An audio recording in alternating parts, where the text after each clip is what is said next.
Listen, can you hear that? That isn't just the wind howling through the intermission of a long night.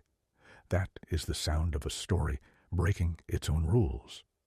We are about to step onto a path that Kentaro Miura, in his infinite and brutal wisdom, decided to close off. But tonight, we are going to pry those gates open. We are going to ask the question that haunts every single person who has ever read the Golden Age arc and felt their heart get ripped out through their rib cage. What if he made it? What if Judeau, the voice of reason, the silent guardian, the man who saw everything but said just enough, what if he survived the eclipse? To understand why this changes everything, we have to go back to the moment the world ended. The eclipse isn't just a plot point. It is a slaughterhouse of hope. It is the moment where the narrative contract, the idea that good people can survive if they just try hard enough, is revoked. And in the center of that red hell, we have Judeau. Think about his role. He wasn't the strongest, that was Guts. He wasn't the leader, that was Griffith. He wasn't the heart, that was Casca. Judeau was the eyes. He was the one who saw the truth before anyone else. He knew Griffith was dangerous. He knew Guts was leaving before Guts even packed his bag. He knew he loved Casca, and he knew, with that tragic, crushing humility, that she would never look at him the way she looked at Griffith or Guts. In the canon timeline, Judeau dies protecting Casca. It is arguably the most noble death in the entire series. He takes a whip to the chest. He uses his last breath to reassure her. He dies trying to say the words, "I love you," but he stops himself because he knows it would only burden her. It is perfect. It is devastating. It is final. But let's rewrite the causality. Let's manipulate the flow of karma just for a second. Imagine the scene. The apostles are closing in. Judeau is bleeding out, his arm mangled, Casca screaming. But this time, the timing shifts by mere seconds. The Skull Knight, that calcium-clad specter of defiance, bursts through the dimension wall earlier. He doesn't just scoop up Guts and Casca. In the chaos, in the whirlwind of void and blood, his skeletal steed tramples the apostle about to deliver the killing blow to Judeau. It's messy. It's desperate. Judeau is thrown onto the back of the horse, barely conscious, clinging to the Skull Knight's cape with a hand that can no longer hold a knife. They break the barrier. They escape the vortex. The red sky fades to the cool, indifferent gray of the real world. Now, pause. Take a breath. Do you realize what we have just done? We haven't just saved a character. We have fundamentally broken the thesis of the Black Swordsman arc. The entire point of the Black Swordsman persona is that Guts is alone. He is the struggler against the dark, isolated by his trauma, pushing everyone away because he's toxic and dangerous. But if Judeau survives, Guts is not alone. And that changes the texture of the nightmare completely. Let's go to Godot's cave. This is where the reality of our what if sets in. In the original story, Guts wakes up to Rickert, who wasn't there, who doesn't know, who is innocent. Guts wakes up to Casca's insanity. The horror is absolute, because Guts has no one who understands. He has to carry the memory of the eclipse by himself. But now, imagine Guts waking up screaming, his arm gone, his eye gone, the brand bleeding. He looks across the flickering fire of the cave, and he sees him. Judeau. But this isn't the Judeau we remember. This isn't the cool, collected jack-of-all-trades who spins knives on his fingers.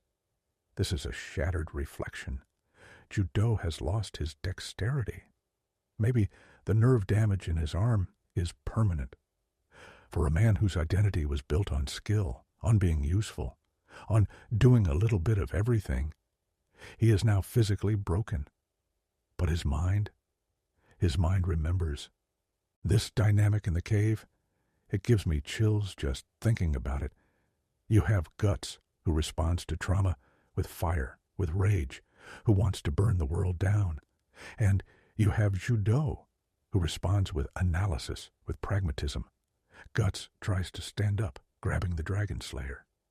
In the canon, Judeau tries to stop him with words. Here, Judeau would try to stop him with the truth.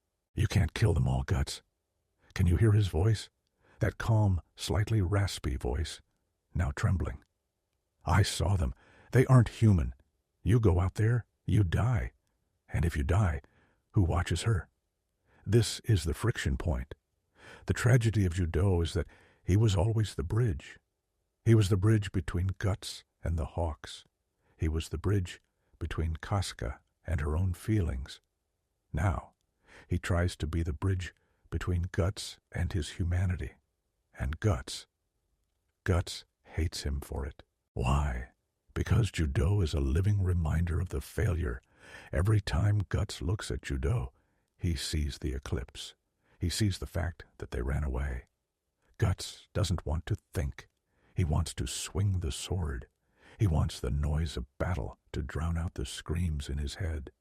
Judeau, by simply existing, forces Guts to think. Let's talk about the decision to leave. This is the crucial moment in the early chapters. Guts leaves Casca in the cave to go hunt apostles. It is a decision born of pure selfishness and pure necessity. He is a beacon for demons. He has to leave to keep her safe, or so he tells himself. But really, he leaves because he can't stand looking at what Griffith did to her. If Judeau is there, the conversation changes. Judeau would demand to go with him. Or Judeau would demand he stay. She needs you, Guts. She doesn't recognize me. She only responds to you. Imagine the knife twist of that. Casca, in her regression, fears everyone. But deep down, she has that imprint of Guts. Judeau, the man who loved her, who survived hell for her, is a stranger to her now. She looks at him with blank, terrifying eyes. He survived the eclipse only to be erased from the memory of the person he loved. That is a special kind of hell that Miura would have relished exploring. It creates a tension where Judeau might actually start to resent Guts, not because he hates him, but because of the injustice of it all. I stayed. I was the responsible one. You left. You came back. And she still looks for you. But Guts has to leave. The narrative gravity of the brand is too strong. The ghosts come at night. So the timeline splits here. But it bends. Guts leaves. But he doesn't leave Casca with just Rickert and Judeau. He leaves her with Judeau. I'll watch her, Judeau would say. Go. Kill them. Kill every single one of them. But don't you dare die, because if you die, I'll never forgive you. So Guts becomes the Black Swordsman, but the internal monologue changes. In the manga, Guts talks to the elf, Puck, as a way for the audience to hear his thoughts. But if Judeau is alive, even at a distance, Guts carries a different burden. He isn't just fighting for revenge. He's fighting with the knowledge that someone is keeping score. Now, let's fast forward. The Lost Children arc. This is where things get really interesting. In the original, this arc is about Guts confronting the idea that children can be monsters, and that he has become a monster to fight them. It's Guts at his lowest point. Feral, exhausted, cruel. Now, bring Judeau back into the frame. Perhaps after a year or two, Judeau realizes he can't just sit in the cave. The threats are getting bigger. Casca is wandering off. He has to adapt. He can't use a sword like he used to. Maybe his primary arm is ruined. So what does he do? He leans into his intellect. He becomes the tactician. He uses traps. He uses poison. He becomes the Batman to Guts' Superman. Imagine the reunion. Not at the Hill of Swords yet, but earlier. Maybe during the Conviction arc. Guts is rampaging through Albion. He is trying to find Casca. And who finds her first? Judeau. But he's struggling. He's fighting scavengers. He's fighting the Holy Iron Chain Knights. And he is losing. He is smart. But he is weak. The tragedy of the survivor is that survival isn't the same as thriving. Guts arrives. He sees Judeau cornered, and we get the release of that pent-up tension. The beast of darkness rears its head, but seeing Judeau, a remnant of the Golden Age, snaps Guts out of his frenzy faster. "You look like shit," Guts says. "You look like you've been headbutting walls," Judeau replies. It's a moment of levity, a spark of the old campfire days, and it is heartbreaking because we know it can't last. The conviction arc is about faith. Guts has no faith. Judeau has lost his faith in dreams, but he has found a new religion, protection. He has dedicated his entire existence to keeping Casca breathing. This recontextualizes the bonfire of dreams speech. Remember that? One of the most iconic moments in manga history. Judeau tells Guts, "I realized I wasn't a main character in this story." He accepted his mediocrity compared to Griffith and Guts. But by surviving the eclipse, Judeau is forced to become a main character in a horror story. He can't sit on the sidelines anymore because there are no sidelines. The world is the battlefield. And this leads us to the most difficult realization, one that hits us right in the gut. If Judeau is alive, he serves as a mirror to Griffith. Griffith sacrificed everyone to achieve his dream. Judeau sacrificed his dream to save everyone. And look where it got them. Griffith is a god. Judeau is a cripple living in a cave, wiping the drool off the chin of the woman he loves, who doesn't know his name. Is it better? Is it really better that he survived? Or was his death in the canon a mercy? This is the question Berserk asks us constantly. Is survival a reward, or is it a punishment? For Guts, survival is an act of defiance. For Judeau, survival might be an act of penance. But there is a specific scene I want you to visualize. The Hill of Swords. This is the moment Rickert slaps Griffith. It is cathartic. It is beautiful. But Rickert didn't see the eclipse. Rickert didn't feel the wind of the wings. Judeau did. If Judeau stands on that Hill of Swords and sees Griffith reborn, he doesn't slap him. He doesn't draw a weapon. Judeau was the one who understood Griffith best. He saw the cold calculation. I think Judeau would just look at him, and Griffith, who ignores Guts, who looks past everyone, he might actually pause for Judeau, because Judeau was the one who knew. "I expected you to be here," Griffith might say, and Judeau would look at the White Hawk, the being of absolute light, and he would say the most devastating thing possible. "I didn't save her for you, and I didn't save myself for you. You don't get to own my survival." That is the power of this what if. It reclaims the agency of the victim. It takes the sacrifice and turns it into a survivor. But the cost is immense. Because now Judeau has to live in a world where the man he admired, the man he followed, is the devil incarnate. And he has to watch Guts, his friend, be consumed by the desire to kill that devil. Judeau becomes the anchor. If Casca is the object of protection, and Guts is the sword of vengeance, Judeau is the memory of humanity. He is the one reminding Guts that they were friends once, that they drank together, that they had names, not just designations like sacrifice and struggler. But as we move toward the later arcs, the tragedy deepens. Because Judeau is smart. He's really smart. And he starts to figure out the berserker armor before Guts does. He sees what it's doing. He sees the trembling in Guts' hands. He sees the loss of color vision. He sees the loss of taste. And he has to make a choice. Does he let his friend destroy himself to kill the hawk? Or does he try to stop him? knowing that stopping him might mean letting Griffith win. This brings us to the edge of the cliff. We are standing on the precipice of the Millennium Falcon Arc. The party is growing. Circa, Farnese, Serpico. In the cannon, they fill the void left by the Hawks. But if Judeau is there, he is the veteran. He is the old guard. He looks at Farnese and sees a terrified girl trying to be strong. He looks at Serpico and sees a bit of himself. The cunning, the wind elemental fighting style, the protectiveness over a sister figure. The interaction between Judeau and Serpico would be legendary. The two betas, who are actually the most dangerous men in the room because they are willing to play dirty. They would share a nod, a silent understanding. You protect the magic girl. I'll watch the blind swordsman. But here is the darkness creeping in. We can't escape the brand. Judeau is branded too. The demons hunt him too. Every night is a battle, and unlike Guts, he doesn't have a giant sword. He has wits and knives. How long can that last? How long before the luck runs out?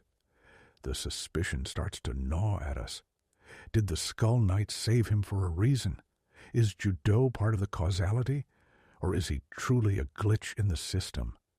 A struggler in the purest sense because he wasn't meant to be there. This is where the emotional weight becomes almost too much to bear. Imagine a night on the ship, heading to Elfhelm. The sea is calm.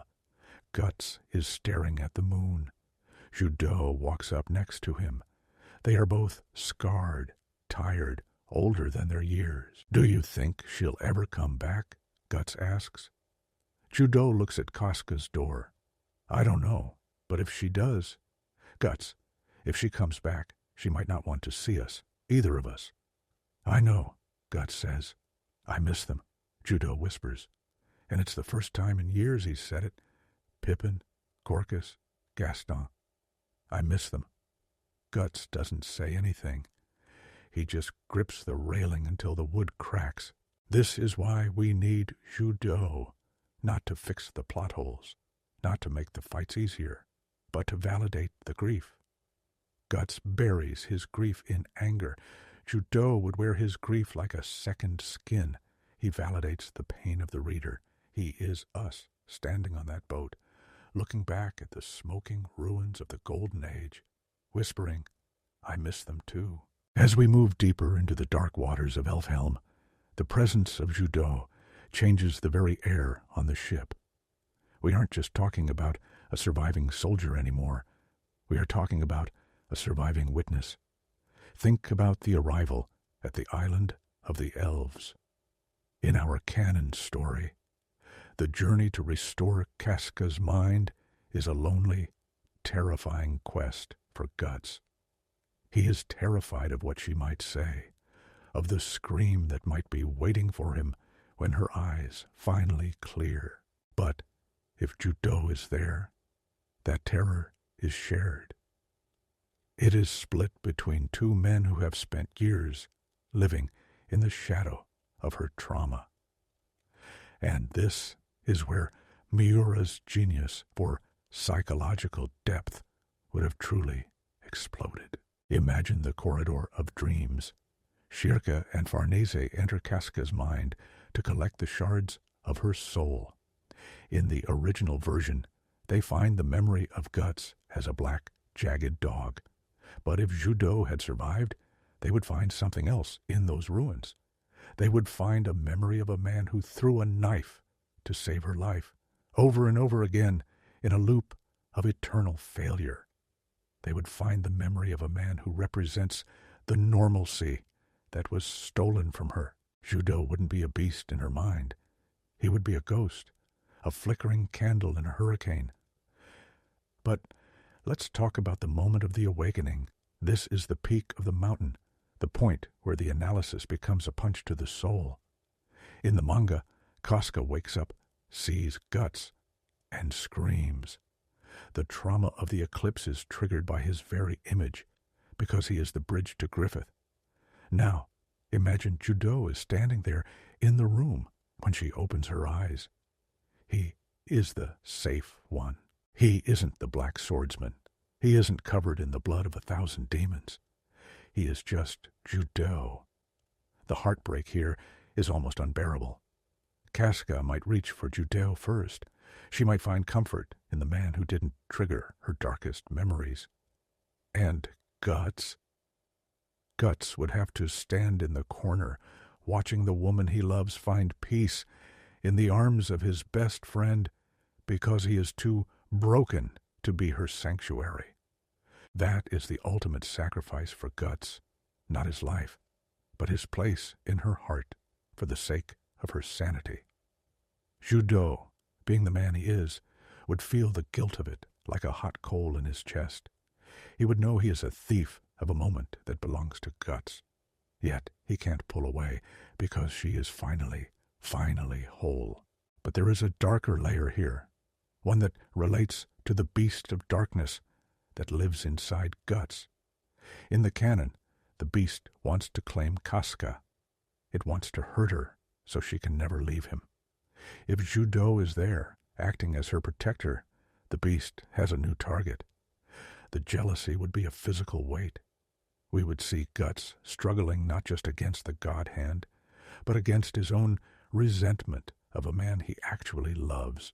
It turns Berserk into a story about the complexity of male friendship under the pressure of absolute tragedy. Can you remain brothers when one of you is the trigger for the other's trauma? And then the sky falls.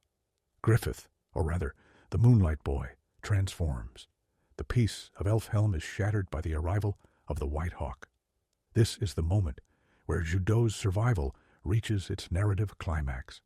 In the canon, Griffith takes Casca and leaves Guts in a state of total collapse. Guts is a broken man. His sword feels like a feather. His spirit is gone. But if Judeau is there, Judeau doesn't let Guts fall into that pit of despair. Pick up the sword, Guts. I can hear him saying it. He wouldn't say it with anger, but with that terrifyingly calm logic that Judeau always possessed. He took her again. He took everyone once, and now he took her again. If you give up now, then Pippin died for nothing. Gaston died for nothing. I survived for nothing. Judeau becomes the conscience. He prevents the Black Swordsman from becoming a mindless monster, but he also prevents the broken Guts from becoming a hollow shell. He forces the story to maintain its humanity. Now, let's look at the bigger picture, the causality that Void and the God Hand always talk about. If Judeau survived, does that mean the God Hand can be defeated? Miura often hinted that while the flow of the river is set, the leaping fish can change the ripples. Judeau is that leaping fish. He is a variable that shouldn't exist. His tactical mind, combined with Rickert's technology and Guts' raw power, creates a new band of the Hawk that isn't built on Griffith's charisma, but on the shared trauma of survivors. Imagine the final battle. It's not just Guts swinging a giant slab of iron. It's a coordinated strike. It's Judeau using Rickert's fire powder and explosives to create openings that Guts can exploit. It's the mediocre man finding a way to hurt a god because he spent years studying the cracks in the armor. There is something so incredibly empowering about that. It suggests that while Griffith is fate, Judeau is will. He represents the part of us that refuses to be just a statistic in someone else's dream. But we have to be honest about the end. Berserk is not a story of happily ever after. If Judeau survives to the very end, what is his reward? I think his reward is the most painful thing of all. He has to be the one to tell the story. He has to be the one who remembers the names. He has to be the one who stands over the graves of Guts and Casca, or perhaps stands with them as they finally find a quiet corner of the world to grow old in. The realization that hits us as we explore this path is that Judeau's survival wouldn't make the story easier. It would actually make it more emotionally taxing. It adds a layer of what might have been to every single page. It makes the Golden Age feel like a ghost that never quite leaves the room. And that is the genius of what Miura built, even when we try to fix it by saving a fan-favorite character. The darkness of the world he created just absorbs that light and turns it into a new kind of shadow. Judeau surviving means that Guts never loses his connection to the boy he was. He never fully becomes the beast. He stays a man.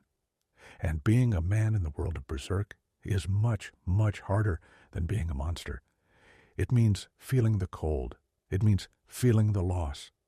It means waking up every day and choosing to struggle, not because you are driven by a curse, but because you promised a friend you wouldn't give up. So, why does this matter to us? Why do we spend our time imagining these alternate paths for a man with throwing knives? Because Judeau is us. Most of us aren't Guts. We aren't 7-foot-tall titans who can swing a 400-pound sword. Most of us are Judeau. We are pretty good at things. We see the truth, but we don't always have the power to change it. We love people who might never love us back the way we want. We are the witnesses to the greatness and the madness of the world.